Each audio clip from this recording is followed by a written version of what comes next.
judi online dan dampaknya meluas, termasuk kasus Polwan membakar suaminya yang juga polisi karena dipicu judi online. Kini muncul usulan korban judi online menjadi penerima bantuan sosial. Apakah korban judi online layak diberi bansos dengan alasan judi online membawa dampak kemiskinan? Sudah bergabung bersama kami di Kompas Petang, ada Deputi Bidang Koordinasi Peningkatan Kesejahteraan Sosial Kemenko PMK, Pak Nunung Nuryartono, dan pengamat sosial Mbak Devi Rahmawati. Selamat sore Pak Nunung, Mbak Devi. Selamat sore Mbak Cindy. Saya mau ke Pak Nunung dulu. Pak Nunung, sebenarnya penjelasannya seperti apa sih korban judi online mendapatkan bansos? Dari pemerintah seperti apa penjelasannya? Oke, terima kasih. Selamat sore pemirsa Kompas TV.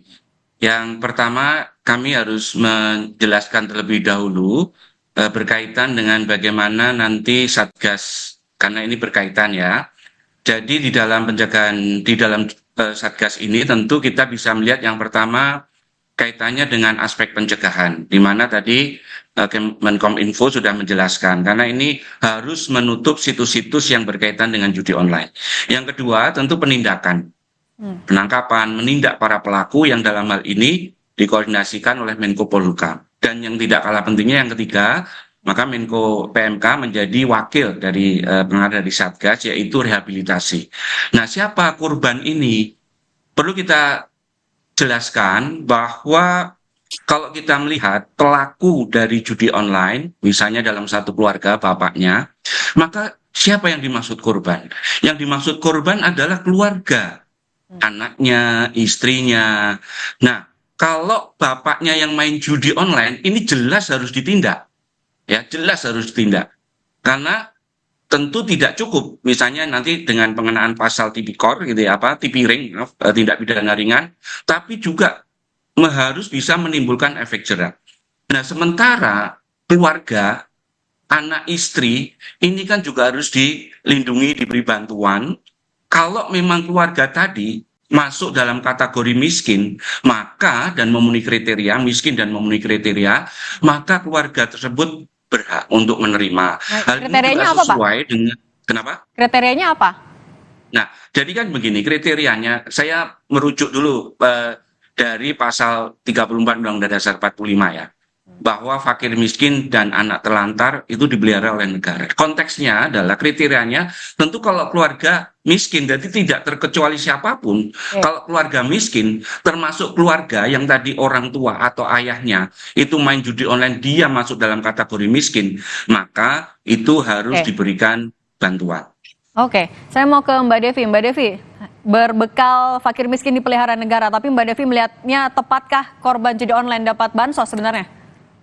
Ya, pertama tentu ide ini sesuatu yang baik. Yang perlu kita cermati adalah metodenya.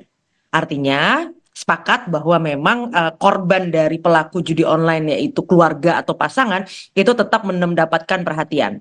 Tapi ada hal yang misalnya menurut hemat saya perlu dipastikan dulu agar kebijakan ini juga mendapatkan dukungan seluruh masyarakat. Satu, persoalan ketepatan sasaran para penerima perlinsos gitu ya. Ini kan menjadi satu hal yang masih terus-menerus sebagian masyarakat mempertanyakan. Sekarang dengan kehadiran teknologi gitu ya, update terhadap siapa yang misalnya hari ini yang awalnya menerima bantuan kemudian tidak lagi menerima bantuan, lalu yang kedua yang harus menerima bantuan karena tiba-tiba kena PHK dan sebagainya, itu harus secara transparan agar kemudian kita tidak lagi menemukan di lapangan belum adanya kebijakan yang baru ini saja masyarakat masih merasa ada satu tidak tepat sasaran, kedua ada potensi penerimanya adalah orang-orang yang dianggap dekat dengan birokrasi yang mengatur data siapa yang berhak mendapatkan. Setelah itu, kalau kita ingin masuk ke usulan kebijakan ini, ada hal yang perlu kita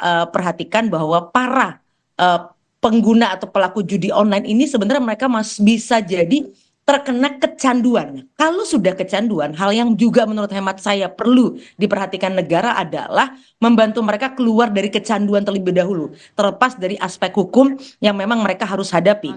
Karena kalau mereka tidak terlepas dari situ, sekembalinya mereka ke pangkuan keluarga, mereka tentu saja akan kembali tanda kutip merugikan keluarga, pasangan atau kerabat mereka dengan perilaku yang tidak selesai. Oleh karena Ya, Satgas ini penting juga untuk melibatkan kampus, lembaga swadaya masyarakat, untuk misalnya ada tim Oke. yang juga membantu assessment tadi. Oke, baik. Pak Nunung, tadi katanya kan kuncinya adalah memutus kecanduan. Apakah sebenarnya bansos ini cukup untuk memutus lingkaran kecanduan tadi? Tapi Pak Nunung jangan dijawab dulu, kita bahas lagi usai jeda. Tetap di Kompas Petang, Saudara.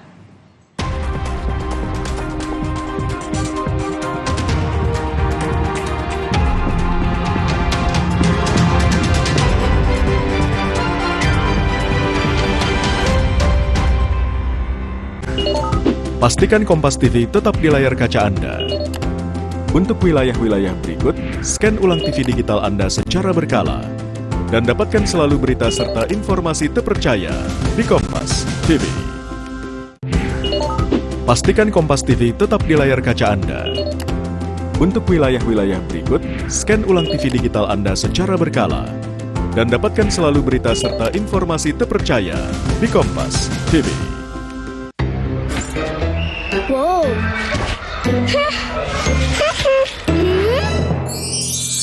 Aku punya Roma kelapa krim. Wah, baru ya? Mau. Emang tahu cara makannya? Buka biskuit kelapanya, serok krimnya, lumer kayak es krim. Makan apa sih? Seru banget. Ini tante. Enak banget. Roma kelapa krim, gurih biskuitnya, lumer krimnya. Nggak sampai. Kok nggak sampai ya? Pertumbuhan dipengaruhi nutrisi. Pediasure dengan arginin vitamin K2. Lihat 50% tumbuh nyata dalam 90 hari. Sampai. Terima kasih, Ibu. Pediasure dukung tumbuh nyata. Beli Aqua, bisa liburan gratis keliling Indonesia. Ada banyak destinasi seru buat kamu dan 3 temanmu. Info lengkapnya kunjungi sehataqua.co.id. Bosen nih. Diputar, dijilat, dan dicelupin. Selezat Oreo, selembut cake. Oreo soft cake baru. Serunya ngemil bareng si kecil. Nggak sampai. Kok nggak sampai ya? Pertumbuhan dipengaruhi nutrisi. Pediasure dengan arginin vitamin K2. Lihat 50% tumbuh nyata dalam 90 hari. Sampai. Terima kasih, Ibu. Pediasure dukung tumbuh nyata.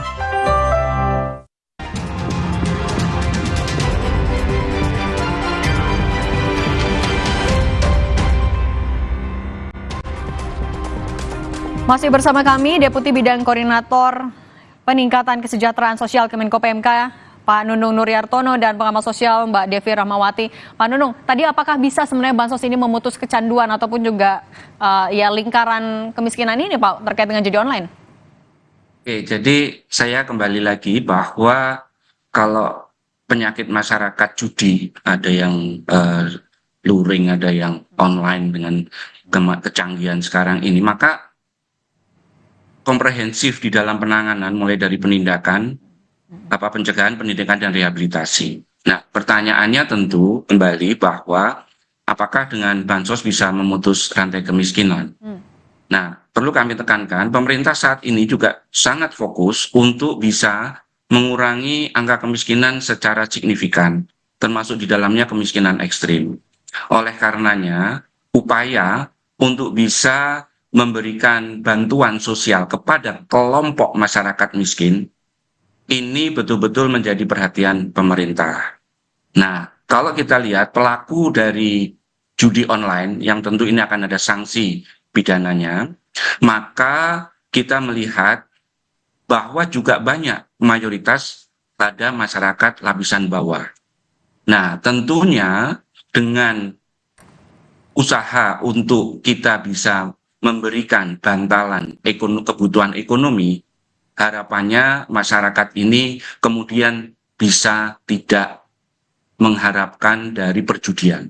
Tapi yang jauh lebih penting tadi adalah pencegahan situs-situs yang berkaitan dengan judi online harus betul-betul dihilangkan. Karena ini dampaknya cukup besar, Mbak. Jadi hasil dari perjudian ini tidak hanya keluarga yang menjadi korban, masyarakat, bahkan negara. Karena banyak juga hasil dari judi online itu kemudian ada pencucian uang, gitu ya. Dan ini sudah terbukti. Saya kira itu, Mbak. Oke, nah Mbak Devi, ini kan juga sebenarnya masih menuai kritik ya. Apakah jangan-jangan bansos bisa dinilai melanggengkan judi online juga di masyarakat. Nah, kalau Mbak Devi melihatnya gimana caranya agar pengawasannya tepat, kemudian juga pemberiannya tepat sasaran? Ya tadi artinya pertama kan tentu kekhawatiran masyarakat adalah satu, orang-orang yang kemudian memang terpikat dan bahkan sudah masuk kategori kecanduan yang itu harus di assessment oleh ahli, itu menyerahkan begitu saja tanggung jawab mereka terhadap keluarganya, itu satu. Yang kedua, ada potensi bahwa kenapa orang terpikat judi online, salah satunya adalah karena ignorance atau ketidakpedulian orang sekitarnya, karena melihat oh ini aman nih, hanya main game gitu ya. Jadi memang dari awal tidak ada upaya pencegahan. Dan yang ketiga, bagaimana mereka melihat judi itu tanda kutip dianggap sebagai salah satu jalan misalnya untuk keluar dari kesulitan mereka, karena dianggap bisa lebih cepat gitu kan dengan judi daripada kemudian misalnya mencari pekerjaan dan sebagainya. Nah, profiling atau profil siapa-siapa yang mendapat perlindungan sosial ini kan yang sebenarnya PR lama, terlepas dari sekarang ada tambahan kategori baru bahwa dia adalah korban dari praktek perjudian tadi gitu ya. Nah, artinya apa? Karena selama ini paling tidak 4 bulan terakhir saya ada kepentingan riset di salah satu kawasan gitu ya. Ini yang selalu dimasalahkan adalah tentang perlinsos, kok pakai motor kemudian bisa dapat perlinsos gitu misalnya. Baik, sudah kami tangkap. Mbak Devi, terima kasih banyak sudah berbagi pandangan di Kompas Petang. Pengamat sosial Mbak Devi Rahmawati dan juga Deputi Bidang Koordinasi Peningkatan Kesejahteraan Sosial Kemenko PMK Pak Nunung Nuryartono. Terima kasih. Sehat selalu.